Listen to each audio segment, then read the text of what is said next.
This is Navajo Grandma. We are going to be driving down to Pueblo Bonito in Chaco Canyon. We got our pass, if you can see.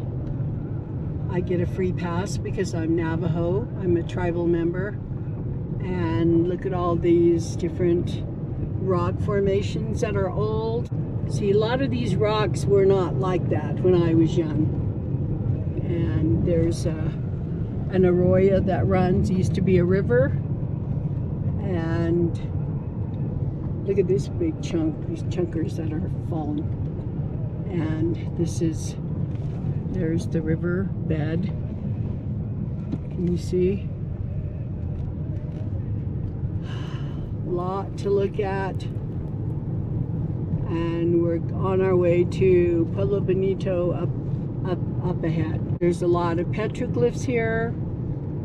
It's almost a week that you should stay here to see. You can go up on top of the mesa.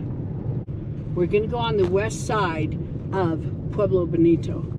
The plaza's right there. They used to have horse races there in 1889. And all along here they would have horse races with the Navajo men and the cowboys and whatnot. They would have play games.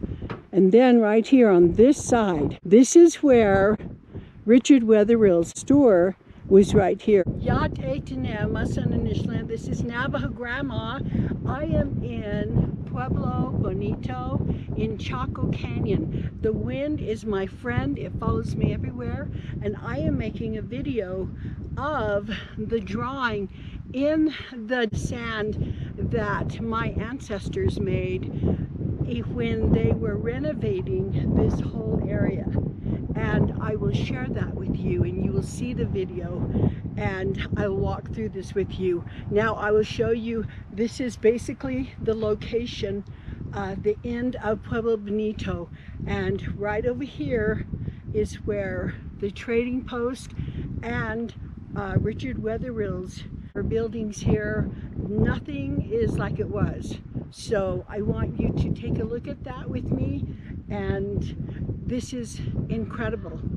And it tells a story of the Dine people, where we came from, and that drawing is really critical. So Grandma's going to show you and what was here about 1886 to 1900. This drawing, if you can see here, this is the end wall of Pueblo Bonito.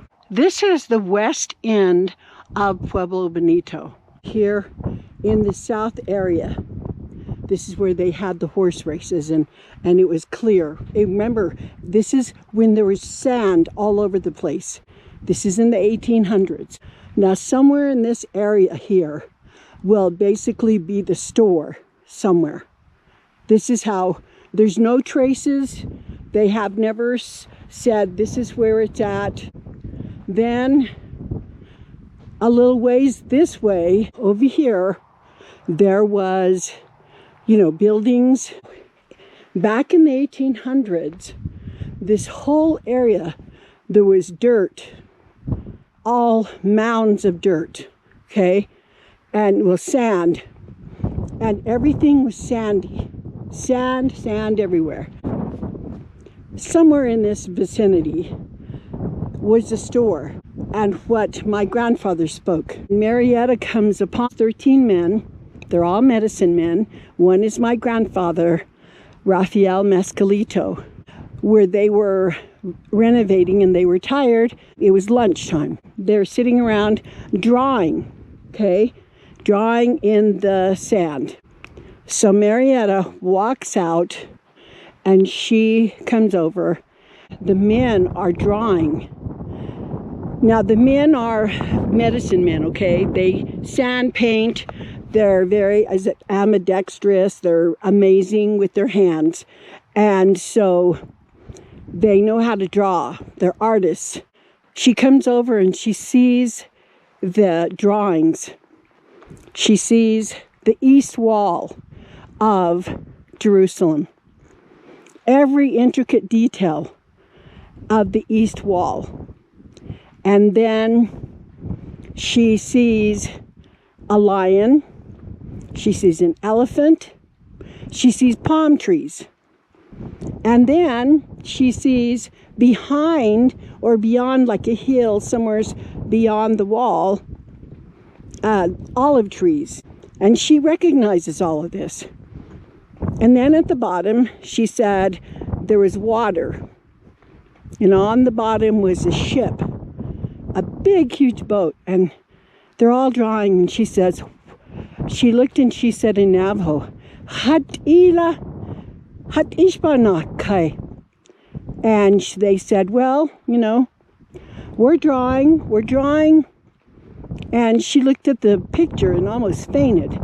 Because, like I said, what Navajo from the reservation would even have an idea what an elephant looks like, what a lion looks like, no less, and what Jerusalem looks like, and a boat that carries the family across the great waters. And she says, where did you find this? And that's when they explained to her, this is where, in this picture that they've drawn and that you are going to see, that is our oral history. This is where our teachings come from. And this is where we come from. We came from the east, way from the east. And we traveled after many years of discord and all kinds of problems. We traveled by the waters, came this way, went through a big, huge desert, eventually came to this area. And she was just astonished to no end. And so this is the story that, you know, everybody's probably trying to question or whatever. You cannot question the words of the elders because, you know, these were not men who were like 90 or 100 years old. They were in their 20s, 30s, 40s, and they knew their grandparents and they knew their oral history. And it was incredible. And it was so precise. And the drawing was so pristine. She couldn't believe it, even in the sand. And as you see my drawing, I think I did a pretty good job. You know, I'm up here atop where the buildings were. Over here is where I was down here. And over here, I believe the store was. And then we had the housing. Could be one long house. I don't know. Whatever it was. And I will show you according to the pictures. And this is where Marietta somewhere came here. And that's where the drawing occurred, somewhere along the wall here. And interesting, it's beautiful, it's wonderful to learn these things.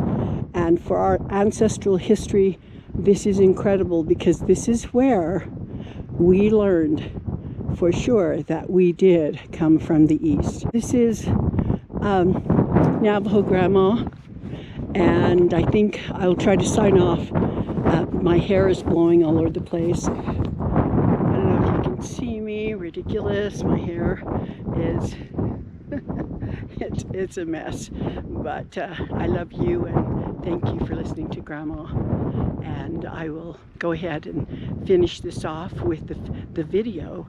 And this is lovely. You need to learn more about this. I'm just showing you physically where this story came about. And now you're going to see the video and Grandma's drawing. So love you. Thank you.